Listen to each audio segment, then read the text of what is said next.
영광, 작은 시작 큰 영광이라는 말씀으로 이 새벽에 말씀으로 잠시 은혜를 묵상하고자 합니다. 우리가 큰 영광을 바라보며 큰 소망을 가지고 시작했는데 현실에 벽에 부딪혀서 어려움 당할 때가 있습니다. 혹 애초에 시작 자체가 너무나도 미약해 보여서 낙심할 때가 있습니다. 그런데 그 낙심 가운데도 하나님께서 함께 하시면 그 모든 것들을 전화위복시키시고 하나님의 강력한 위로로 우리에게 그 작은 시작이었지만 큰 영광으로 함께 하시겠다고 약속해 주고 계십니다. 첫 번째로 현실의 초라함을 바라보는 학개서의 모습을 볼 수 있습니다. 3절에 보니까 이렇게 말하고 있습니다. 너희 가운데 남아있는 자 중에서 이 성전의 이전 영광을 본 자가 누구냐? 이제 이것이 너희에게 어떻게 보이냐? 이것이 너희 눈에 보잘것없지 아니하냐? 이렇게 말합니다. 왜 이렇게 말을 할까 보면은 이스라엘 백성들이 바벨론 포로에서 돌아와서 무너진 성전을 재건한 그 성전의 그 기초석은 굉장히 보잘것없고, 그리고 이전 성전과는 너무나도 작고, 또 그리고 재료 자체가 너무나도 보잘것없었습니다. 솔로몬이 성전을 지을 때는 금으로 두른 모든 대들보와 나무들을 사용해서 금으로 모든 것을 칠해져 있었음에도 불구하고 지금 짓고 있는 성전은 그냥 일반 나무 그리고 백향목도 아니라 정말 그 이스라엘에서 나는 그냥 보잘것없고 초라한 재료를 가지고 지었기 때문입니다. 이런 문제는 이런 초라한 성전의 건물만이 아니었습니다. 가장 큰 문제는 이 성전을 짓고 있는 그들 자존감의 문제였습니다. 왜냐하면 이전에는 큰 성전을 지으면서 이렇게 큰 성전을 짓고 있으니까 우리는 부강한 국가야, 우리는 강한 국가야 라는 그 국가적 자존감이, 그들 가운데 민족적 자존감이 굉장히 있었습니다. 그런데 오늘 본문에는 보면은 이 민족적 자존감이 전혀 그렇게 나와 있는 것 같아 보지 않아요. 보잘것없지 아니하냐 이렇게 말할 정도로 그들이 지금 보잘것없어 보이고 스스로 보기에도 굉장히 민족적 자존감이 낮아져 있는 그런 상황이라는 것입니다. 이스라엘 백성들에게 있어서 가장 큰 자존감의 문제는 뭐였냐면은 하나님께서 우리를 택하셨기 때문에 어떤 다른 민족과 다른 우리는 선택받은 민족이다 라는 그 영적 자존감으로 어려움과 또 힘든 일이 있을지라도 그것들을 이겨나갈 수 있도록 그게 마음 가운데 또 심정적으로나 모든 자존감을 가지고 있었던 것이 이스라엘 백성의 모습이었습니다. 그런데 지금은 그런 자존감이 없다 보니까 이 이스라엘 백성들이 안 그래도 작은 민족인데 그 작은 민족이 다른 여타 국가와 싸우거나 전쟁을 벌 때 굉장히 위축되고 나약해질 수밖에 없는 상황이었습니다. 근데 하나님께서 이 모든 상황 가운데서 하나님의 성전을 지으며 하나님의 성전을 짓고 나면은 너희가 지금 보잘것없어 보일지라도 너희가 연약해 보일지라도 하나님 앞에 너희는 굳세게 될 수 있다. 너희가 큰 영광을 얻게 될 것이다. 그렇게 말하고 있습니다. 그러나 그렇게 영광을 얻기까지 너희가 갖춰야 될 것이 있는데 하나님께 주신 은혜를 믿음으로 잘 받아들인 역사, 즉 오늘 본문에는 스스로 굳세게 할지어다 라는 그 말을 믿음으로 받아들일 것을 말씀하고 있는 것입니다.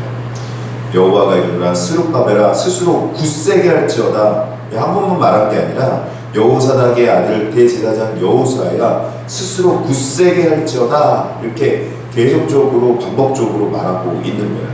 스스로 굳세게 할지어다 라고 말하는 이 굳세게 하는 것은 도대체 어떤 것일까 보니까 오늘 본문 5절에 말하고 있죠.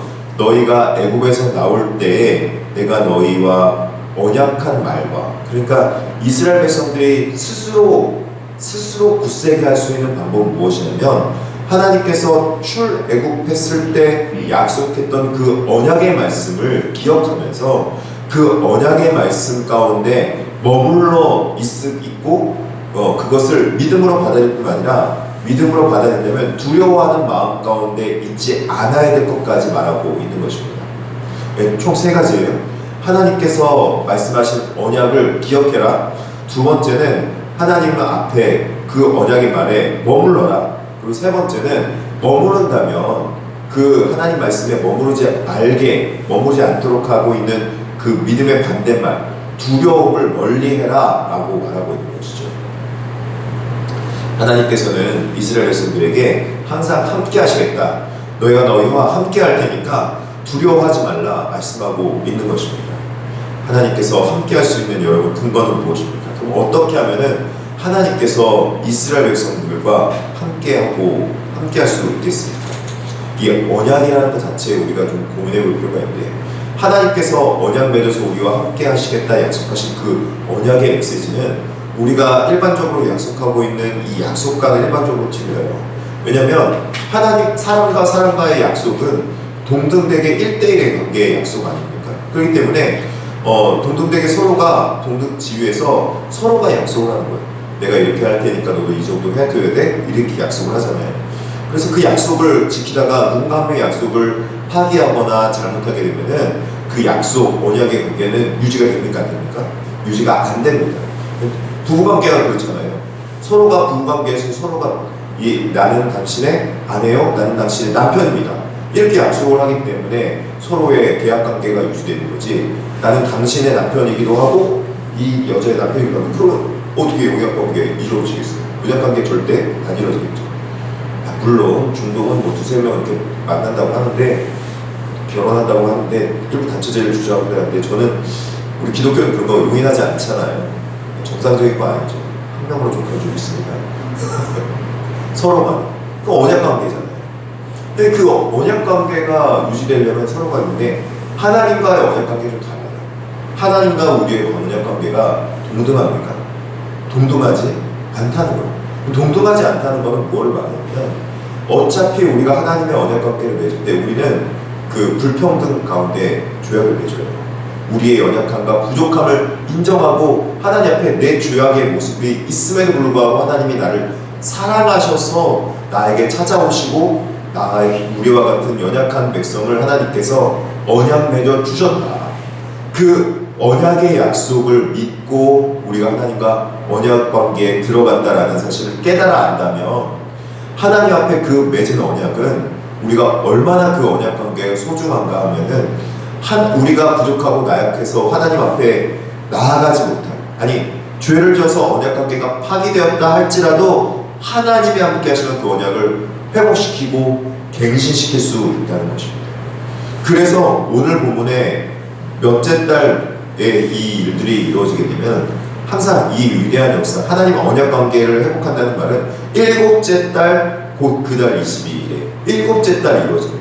일곱째 달은 제가 지난번에 말씀드렸듯이 일곱째 달은 항상 중요한 달입니다. 어떤 달이냐면 대속죄일을 뜻하는, 민족적으로는 이스라엘 절기상 그 연초인 거예요. 이 민족적 절기상의 연초, 나팔절인 거죠. 다 같이 나팔을 불러서 하나님 앞에 모여서 하나님 앞에 모두 다 나와서 하나님 앞에 회개하고 시작하는 그 1년의 종교력 1월달을 말하는 것이 이 일곱째 달이라는 것입니다. 종교력 일곱째 달은 단순하게 나팔절을 불러서 다 같이 공주에 모여서 회개하는 것뿐만 아니라, 이들이 초막절을 지켜서 출애굽해서 하나님께서 우리를 오늘날까지 지켜주셨습니다 라는 믿음의 고백을 하는 날이 또 이 7월달, 즉 종교력 1월달이 됩니다. 에스라의 회개운동도 바로 이때 이루어진 것이죠.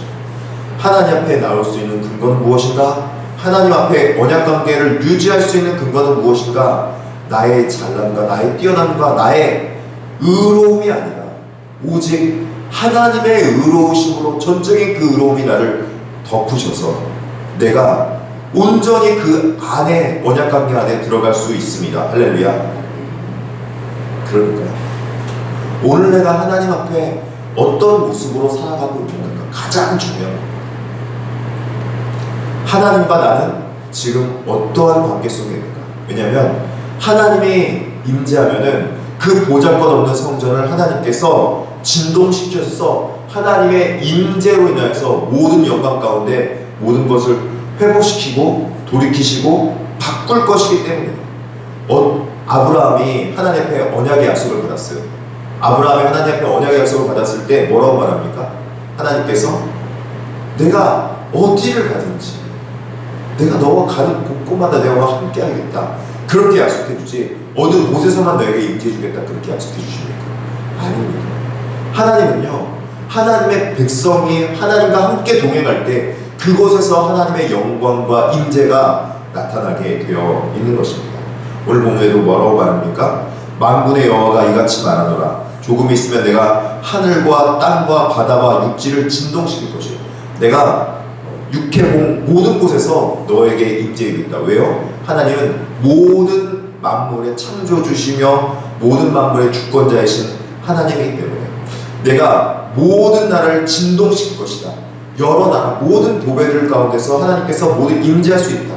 어떤 땅에서든지 어떤 곳에든지 하나님은 옴니포텐스 모든 곳에 임재하실 수 있고 모든 곳에 무소부재하신 하나님이시다 라고 말씀하고 있는 것입니다. 그 하나님께서 말씀하시되 은도 내 것이고 금도 내 것이다. 나는 모든 물질에도 주인이신 만군의 여호와 하나님이십니다. 그러므로 사랑하는 성도 여러분, 우리가 지금 가지고 있는 모습에 연약함과 부족함이 있을지라도, 아니 내가 아무리 많이 있을지라도 오히려 연약함과 부족함 가운데 하나님을 의뢰하고 하나님을 앞에 정말 그 영광을 구할 수 있는 모습이 되길 바랍니다. 하나님이 나와 함께 동행하기를 간구하는 우리 모습이 되길 바랍니다. 지금 나에게 있어서 하나님과 동행할 때 하나님과 동행하지 못하게 하는 그 모든 방해물들을 제거해야 돼요. 죄악 가운데 있다면 죄악의 모습을 제거해야 되고, 내가 하나님보다 더 의지하는 것이 있다면 그 하나님보다 더 의지하는 것들을 제거해낼 수 있어야 된다는 거죠. 하나님 앞에 내가 나아가지 못하게 하는 모든 것들을 제거하고 거룩하신 하나님 존재 앞에 나아가는 모습, 하나님 앞에 내가 나아갈 때 방해하는 방해물이 무엇인가, 그것들을 하나님 앞에서 오늘 제거해버리고 온전히 주 여호와만 의지하고 두려워하지 말고 하나님 앞에 나아갈 수 있도록 해야 된다는 것입니다. 사랑하는 성도 여러분, 하나님 앞에 하나님께서 함께 하시면 모든 곳에 하나님께서는 임재할 수 있으며 하나님께서는 모든 죄악을 도말하셔서 우리의 초라했고 부족했고 영적 자존감이 낮아져 있는 나의 이 보잘것없어 보이고 초라한 모습을 하나님께서 바꾸시고 인도해 줄 줄 믿습니다.